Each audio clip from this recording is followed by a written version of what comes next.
Troy battles the Cajuns. It's Locked On Sunbelt. You are Locked On Sunbelt, your daily podcast on the Sunbelt Conference, part of the Locked On Podcast Network, your team every day.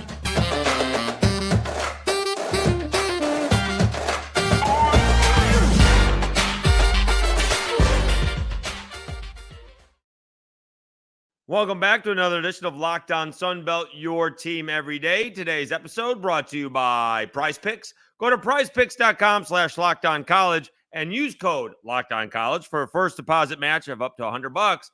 Daily fantasy sports made easy. All right, today's episode, we'll start with Troy and the Cajuns. ODU surprises Georgia Southern. We'll do that next.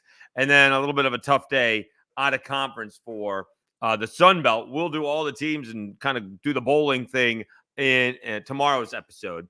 But I'll be straight with you. This ball game was, this Troy Cajuns game was a lot closer than I thought it was going to be. I did not think this game was going to be all that close at all, to be honest with you. I thought Troy would cover. I did not give the Cajuns much of a chance in this ball game, and they were in it every step of the way. Every step of the way. They got on top first. They actually led 10-3, and that's kind of where the game shifted. Instead of getting a stop, and Troy scored, I thought, very quickly to tie the game up 3 plays, right? To tie the game up very quickly. If the Cajuns get off the field at that point in time and maybe get a score, and then they get the ball back to begin the second half, it may be a different outcome. Instead, the Cajuns went from up 7 to down 7. It very quickly went from 10-3 Cajuns to 17-10 Troy in less than 10 minutes of game time. Well, let me see. In about 6.5 minutes of game time. Kenny Almendaris gave the Cajuns a 10-3 lead with 6:56 to go. With 5:39 to go in the half, it was a 10-10 game. And with 21 seconds left to go in the half, it was a 17-10 ball game. And that's kind of where, it shifted. The Cajuns tried to take it back in the second half, almost did. They had a couple of drives in the third quarter. One ended up as an interception. They did a great job defensively limiting Troy. Chris Lewis does score a touchdown to take that 24-17 lead after the Cajuns had tied it up on a Neil Johnson touchdown pass. And then Terrence Carter ties it up. Last week, remember, against Southern Miss, he dropped a touchdown pass. This week, he catches it, runs over the Ragin Cajuns sideline reporter, Cody Juneau, who was okay. I did post that video in slow motion. The thing is, Cody was a deer in headlights. He did not move except backwards, and that's the wrong direction. You need to move away from the play, like up the line, or seriously move scoot further down so he doesn't hit you. But he was okay. Cajuns made it 24 all. Not going to go too crazy on this, being it a Sunbelt one, but I did think that the pass interference call against Patrick Mensah was ridiculous. It's not only that call, it's that penalty. I hate defensive pass interference. As far as I'm concerned, the job of the wide receiver is to catch the football. The job of the defensive back is to prevent him from catching the football without touching him before the ball gets there. Now, in this case, the wide receiver ends up making the contact, and Mensah is penalized for it. Mensah tapped the ball with his right arm, not the left arm, which would have been the inside arm. There's no way the Troy wide receiver could have made that catch without going through the defender, and yet it was called pass interference. Troy keeps going. Cajuns did have a shot to get off the field. They really did. Keon Martin misses a tackle that would have forced Troy, I'm guessing, would have gone for it on fourth, or would have kicked the field goal instead of going for it. Wouldn't have been like 4th and 1, would have been like 4th and 2, maybe even 4th and 3. So they're going to kick the field goal and leave it up to the defense. And, the Cajuns allow a touchdown. Cajuns fall behind the sticks. Looked like they had a shot to make the big catch. Harvey Broussard was well covered, but dropped the football. And that was the end of the ball game, basically. Troy runs the clock out. Troy wins 31-24, and that's about the second best game I think the Cajuns have played all year. Didn't win it, but Troy's not Buffalo. Troy's not UAB. I think Troy is the best team that the Cajuns have played all year. I happen to think, and I said it a while ago, I think Troy's playing better than JMU. Now, prior to this week, JMU had played a couple of good ball games, but I don't know why Troy's not in the top 25. Someone's got to be trying to figure that one out. I don't know why. All right. They have a loss to JMU by 2 and a loss to Kansas State, who was pretty good. I don't understand it. Nonetheless, Troy solidifies their Western Division championship. They'll be playing in the Sun Belt Championship. As of right now, that will be either Coastal Carolina or App State. We're still waiting to hear if there's an injunction. I saw Shane Metlin tweet out he doesn't think anything's going to happen with the court cases until after Thanksgiving. That doesn't leave a whole lot of room. But they're going to make. You would think they'd want to make that decision before Saturday. Could you imagine? And could you imagine if Coastal beats JMU or whatever the case is? JMU beats Coastal and App State beats Georgia Southern, and on Saturday, App State thinks they're going to the Sun Belt Championship, and then the court steps in and says, no, we're going to allow JMU. That would not go over well. I'm all for JMU being in the Sun Belt Championship, but you damn well better do it before Saturday. You can't take it away from somebody who thought they were earning it the whole time. I understand they finished behind them. I get it. But, geez, that would be bad. That would be bad. Nonetheless, I think Troy is probably the best team in the Sun Belt. Gunnar Watson, not as efficient as he had been previously, 17 for 31, 3 touchdowns. Chandler Fields played very well. The Cajuns could not run the football. Kamani Vidal, 27 carries for 112 yards and a touchdown. I mean, I thought the Cajuns did a really good job.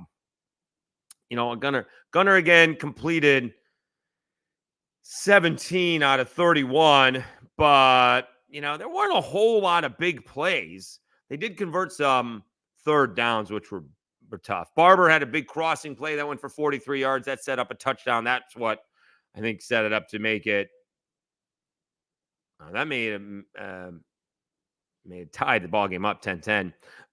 Chris Lewis's longest was 16. Stoudemire had a 27-yarder, and Ross had a 20-yarder. They really did a pretty good job on the Troy receiving corps for the most part, which is a very dangerous receiving corps. They combined for 219 yards, but there's really only one huge play and a couple of third down conversions that did allow Troy to keep going. That is for sure. So Troy with the 31-24 victory. Cajuns got to beat ULM. There's not a whole lot of people around here who are very confident that's necessarily going to happen. I would not count myself in that group. I think it will happen. I have a little bit more confidence. Other people have remembered what they have seen in the past when needing a win against ULM. Troy is finishing up the season against Southern Miss. That ball game is on ESPNU. A chance for maybe some people who haven't seen Troy a lot this year to see if they deserve to be in the top 25 or not. All right. I think they do. All right. When we come back, how about ODU surprising Georgia Southern? My goodness. Has Georgia Southern missed out on an opportunity here over the last few weeks? We'll talk about Ricky Ronnie's, Monarchs. I mean, doing outstanding. Way more than expectations for the season. Let me tell you, but first, let's tell you about LinkedIn. These days, every new potential hire can feel like a high-stakes wager for your small business. You want to be 100% certain that you have access to the best qualified candidates available. That's why you have to check out LinkedIn Jobs. LinkedIn Jobs helps find the right people for your team faster and for free. Add your job in the purple hashtag hiring frame to your LinkedIn profile to spread the word that you're hiring. Simple tools like screening questions make it easy to focus on candidates with just the right skills and experience so you can quickly prioritize who you'd like to interview and hire. LinkedIn Jobs helps you find the qualified candidates you want to talk to faster. Post your job for free at linkedin.com/lockedoncollege. That's linkedin.com/lockedoncollege to post your job for free. Terms and conditions apply. Dave Schultz, Locked On Sunbelt, your team every day. Again, thank you so much. We did get to the 800 subscribers. Really proud of that. See if we can get 200 in the last month. That may be pushing it a little bit. But thanks so much. All right, we're almost there. And we will get there eventually. We continue to keep to do well with the audio podcast. You can find those anywhere, but mostly Apple Podcasts and Spotify. And please tell your friends and family to subscribe to the YouTube channel and then like it and share it and all that good stuff. All right, let's get back to it. ODU surprises Georgia Southern on a last-second field goal, 20-17. My goodness. I did not see that one coming, although I think I picked ODU to cover. What was the line? I thought the line was a little bit big. You guys can call me out on it. The line was 4.5. I may not have. That's a lot. I may not have. What's Georgia Southern done? Because they seem to have a big win. They had a huge win against Georgia State, and they have just fallen on their face, getting embarrassed by Texas State 45-24. They lose to Marshall because they settled for field goals and couldn't get touchdowns. And now they lose to Old Dominion. Oh, man. Whew. So Georgia Southern is 6-5. They were 6-2, and now they're at App State. Meanwhile, Old Dominion actually 4-3 in the division. They're 5-6 overall. And, give it up to Ricky Ronnie and ODU, right? It's been a little bit of a trying season. They hit a 3-game skid as well. That's quite the gauntlet. And they played pretty well in 2 out of those 3 ball games. They lose to James Madison 30-27. They should have probably beaten Coastal. They lose to them 28-24. And then they lose to Liberty 38-10. Liberty's very good. All right. But they haven't gotten down on themselves. They really haven't, right? They beat the Cajuns, lose to Wake in a ball game that they should have won, right? They slip past Texas A&M. They give Marshall all they could handle. They beat Southern Miss on the road. They take down App State at home, right? Scared the bejesus out of James Madison. And again, let one slip away against Coastal. Liberty's Liberty. And then they take down Georgia Southern. I mean, really impressive. I mean, those 2 teams, Texas State and Old Dominion, I'm not sure they were expected to combine for 6 wins this year. And Texas State already has 6 wins and Old Dominion has 5. That's a great job by Ricky Ronnie. That's a great job by Old Dominion. Really taking their game to the next level. I mean, a win against App State, a win against the Cajuns, games that they should have won, Wake Forest and Coastal Carolina, others that they could have won, right? Marshall and James Madison, right? They could have taken the lead against James Madison. They could have maybe stopped Marshall somewhere along the way. I guess they could have lost the Georgia Southern ball game as well. And they probably could have lost the Texas A&M Commerce ball game as well. So, but there's some ball games in there that they should have. All right. So in this Georgia Southern ball game, Grant Wilson, 17 out of 27, 182 yards. And he also caught a touchdown pass from Amarian Granger, a little trickeration, 30-yard touchdown. So he threw a touchdown pass and he caught a touchdown pass. And then, Georgia Southern ties the ball game up with 1:25 left, and Old Dominion drives right down the field, 7 plays, 70 yards, kicks a 22-yard field goal to end the ball game. Ethan Sanchez, I mean, what a great football game, right? Not a whole lot of points, but that's a great football game. Let's see what the big play was. They get 14 yards on the first play. Wilson finds Granger for 17 yards. 3 plays in, they're already at the Georgia Southern 41. They don't need that much. They hit one for 7 yards. Grant Wilson runs for 28 yards on 3rd and 2 from the Georgia Southern 33, a backbreaker kind of play if you're Georgia Southern, and that sets up the game-winning field goal. Otherwise, that's a long field goal for Ethan Sanchez. And, congratulations to Old Dominion. It has been a heck of a season. I know it hasn't exactly gone in a straight line, but, boy, I mean, a lot of teams lived beyond expectations what they were expecting to do, right? Old Dominion, I'd say Arkansas State, Texas State. Louisiana didn't live up to what the expectations were overall, but they're the ones playing with their third-string quarterback. Although you could say the same thing for Coastal Carolina. No. But, James Madison was expected to do well. Coastal was expected to do well. App State expected to do well. Georgia State and Marshall expected to do well. I thought maybe Georgia State was not expected to do well. And they've fallen a little bit on hard times too. Troy expected to do well. And obviously we've been talking about South Alabama all year about who knows what's going on there. But, for the, bowl games don't matter crowd, check out the video that they put out in that locker room. There was nothing fake about that celebration. When you don't have a long history of playing college football at the FBS 1 level and you're going to a second straight bowl game, they were pretty psyched in that Jaguars locker room. They're going to probably do a little bit better, I would think, this time around. All right, let's take a timeout. When we come back, it was a tough day out of conference for the Sun Belt. Some of it was not pretty. Let me tell you about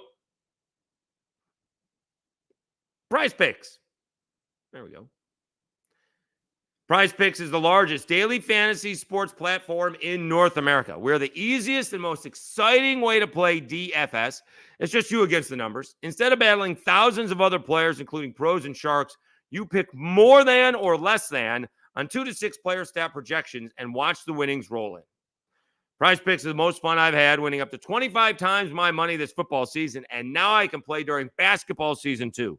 You just select 2 or more players, pick more or less on their projected stats, and place your entry. Testing my skills on PrizePicks this season, the most exciting way to play daily fantasy sports. If you have the skills, you can turn $10 into $250 with just a few taps. Go to prizepicks.com/LockedOnCollege and use code LockedOnCollege for a first deposit match of up to $100. That's go to prizepicks.com/LockedOnCollege and use code LockedOnCollege for a first deposit match of up to $100. PrizePicks, daily fantasy sports made easy. All right, Dave Schultz, Locked On Sunbelt, your team every day. Let's check out what happened out of conference. That's what you have this time of the year, especially, the SEC playing the group of 5 teams. And Auburn took it on the chin to New Mexico State. All right, so Georgia State, probably as expected, loses to LSU. They played offense for a little bit, and then LSU finally got it together defensively. Let's see. I mean, they scored on their first couple possessions, I thought. Darren Granger, 23 of 29, 179 yards, and a touchdown. Marcus Carroll, he had a touchdown, 44-yard touchdown. He only had 87 yards total. And, of course, that's going up against Jaden Daniels, who I think should be the Heisman Trophy winner, but that's for a different discussion and a different podcast. But Georgia State, I mean, they scored, a touchdown in the first quarter and a touchdown in the second quarter and could get nothing going in the second half. And, again, LSU pulls away. I would tell you, if you watch the game, LSU was leaving Jaden Daniels in to pad his stats for the Heisman. You hope that's not held against him. But you also, I'm sure Brian Kelly probably did not know what happened to Jordan Travis earlier in the day. But, trying to go in at 42-14 to try and make it 49-14, Jaden Daniels was horse-collared. If he got seriously injured, I wouldn't have blamed the Georgia State player. I would have blamed Brian Kelly. Yeah, that's not cool when that happens. Stuff like that. All right, Coastal Carolina got a little bit of the taste of playing West Point. Probably not what they wanted. 28-21. The Cadets take down Coastal Carolina. Jarrett Guest, 3 touchdowns, 1 interception. 26 to 36, 279. Surprisingly, Coastal only ran it for 105 yards, whereas, of course, Army ran it for 365. And Army, passed it twice. They may be back to what they do well. Total yards about the same. Coastal 384, Army 365, none in the air.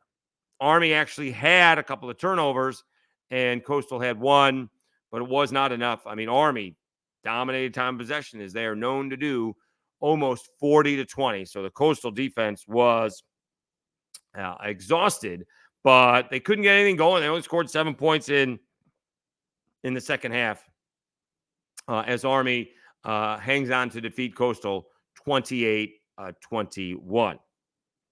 All right, this Southern Miss ball game against Mississippi State. I take a deep breath because we had the Fighting Will Halls. So it'd be one thing if the game got away from them because Mississippi State was pulling away. It was 16-7. In fact, it was 23-7 at one point in time, right? And if you pull away at that point in time, okay.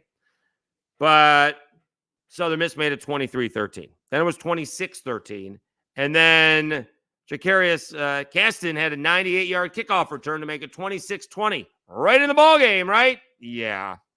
Going to cover that 18.5-point spread, right? Yeah. After they make it a one-score ball game, Mississippi State scores on a 59-yard run to make it 34-20. All right. There's not a whole lot of time left. You got to get a couple of first downs, and maybe they run out the clock. Maybe they probably don't kick a field goal, and yet they throw a pick six.